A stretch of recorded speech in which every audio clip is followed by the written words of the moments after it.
Imagine one day you realize the home you live in has been stolen from under you. This can happen through a case of deed fraud, and it's a growing issue across the country.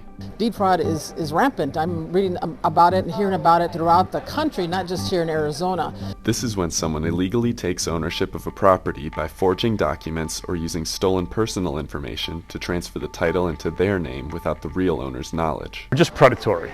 I represent a lot of senior communities, and they're very likely victims of this. You can't take anything for granted anymore. It's just too easy to be misled and become vulnerable to it. This is what happened to Debbie Gottlieb, a real estate agent in Maricopa County. My father passed away in 2018. A criminal pretended to be my father. My dad owned the house for 40 years. The criminal was 30 years old. He lived in California.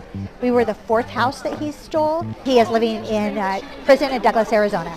I am a real estate agent. I decided if it could happen to me, it can happen to anybody. Deed fraud is an issue that Maricopa County Assessor Assessor Cook is taking very seriously. You're seeing criminals becoming more sophisticated in trying to identify these individuals to steal their home, and they're the most vulnerable in our community. This summer, the Maricopa County Assessor's Office held a deed fraud summit where legislators, county assessors, and other stakeholders gathered to listen to subject matter experts explain what deed fraud is and the methods that fraudsters use to scam property owners. It's really great to raise awareness. I'm glad to see some of our fellow members from the legislature are here. There's no doubt something has to be done ASAP. I think there is the need for legislation. Do I know the answers? No, but I'm hoping that there can be some preventative measures put in place to help delay or maybe even prevent deed fraud.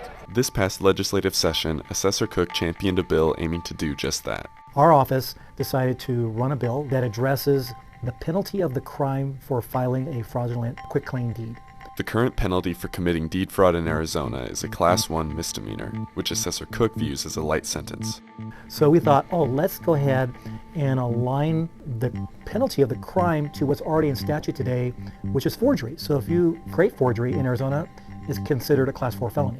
The bill narrowly passed through the Arizona legislature, but was vetoed and prevented from becoming law. But with continued support from lawmakers and community partners, Assessor Cook is hopeful that next session his bill will be signed by the governor. I appreciate the leaders that are putting this together, Eddie Cook and his department that are putting it together. We need to know this so that we can keep our property. When it happens to you, you feel very lonely. This is a big problem. I think this is the opportunity for the legislative body to be able to act more precisely about how to address the problem and support the agencies in doing their job.